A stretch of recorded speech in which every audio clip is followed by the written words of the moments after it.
Dr. Holbert, and welcome to the mobile apps class.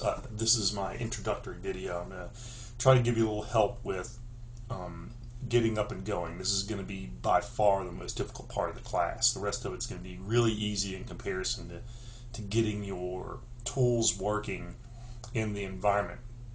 So you really got to get Cordova installed, you got Android Studio installed, but you also need to have Java installed and some of the Java tools as well.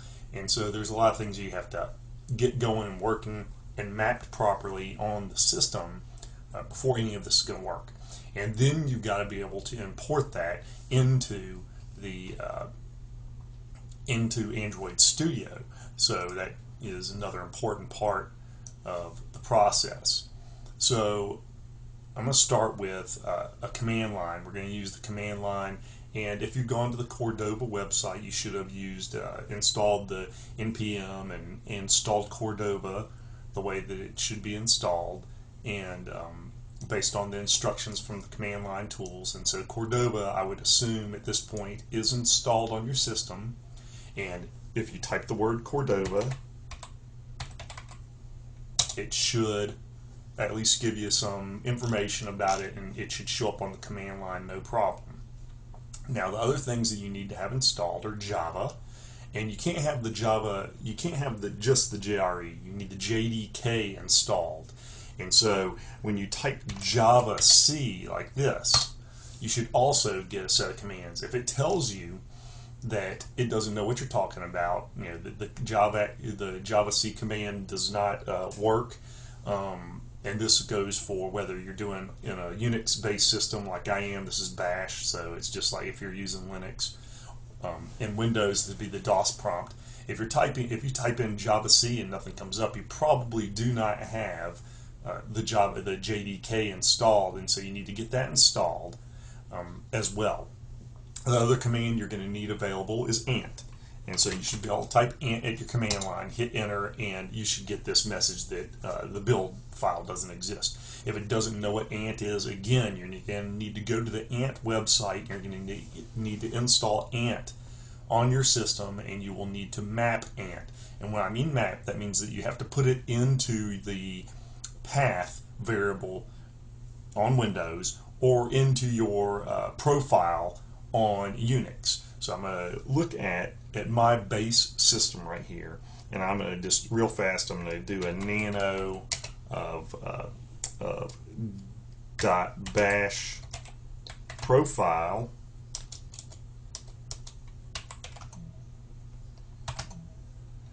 and you can see here that I've exported the path to several spots on my computer. And so what you're going to need here is you're going to want to make sure that you export the path here. That is, this is where my ant bin is, and so that makes it so that when I type ant into the command line that it can use it. And right here you can see that these are the Android platform tools.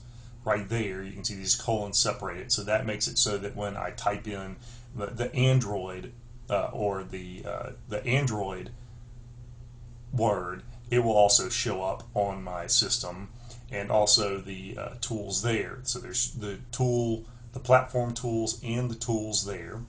And then I had to make an Android home, which tells me where my Android folder is.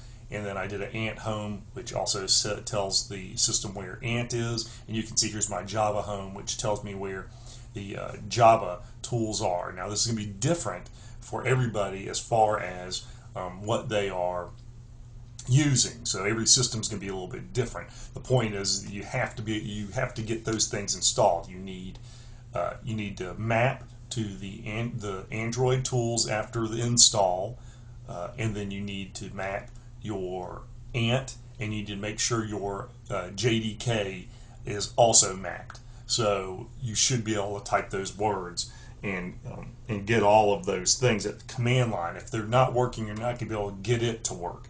And so I believe I can, if I type Android here, will also, you see that it runs, it's bringing up the software for Android. It's actually the SDK manager is what's going to pop up. You see right here, the SDK manager tools pop up, but we're not going to worry about those right now. All right, and so those are your command. Once you have all those working, then your Cordova command should work no problem. And when you do your Cordova, you can just, Cordova create, and then users desktop and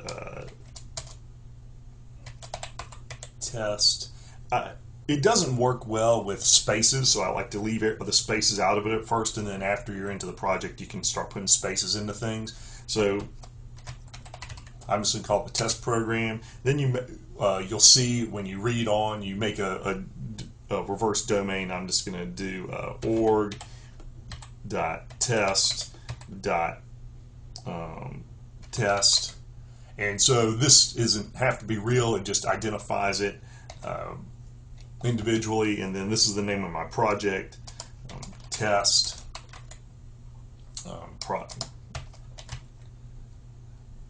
test pro. All right, and then I'm going to hit enter.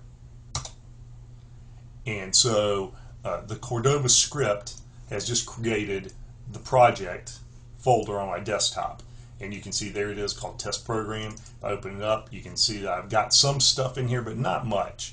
And so now you have to tell it the specific platform on which you are creating. So I have to go CD, I'm going to change directory, and I'm going to switch into the where I created the project. And so CD/users, me, desktop, and then test program. Once I'm in there, I can go ahead and add the Android stuff. So now I say Cordova platform, add Android. And now this goes out and it's going to the internet and it is grabbing all the tools that I need and putting those in there. And then I say Cordova build Android.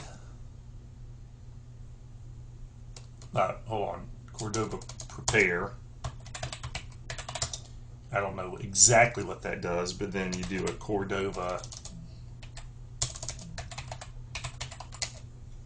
build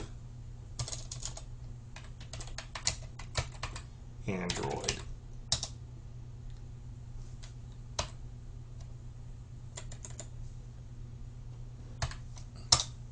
And you'll see it'll go through and it'll build the project. We should have a successful build out of it.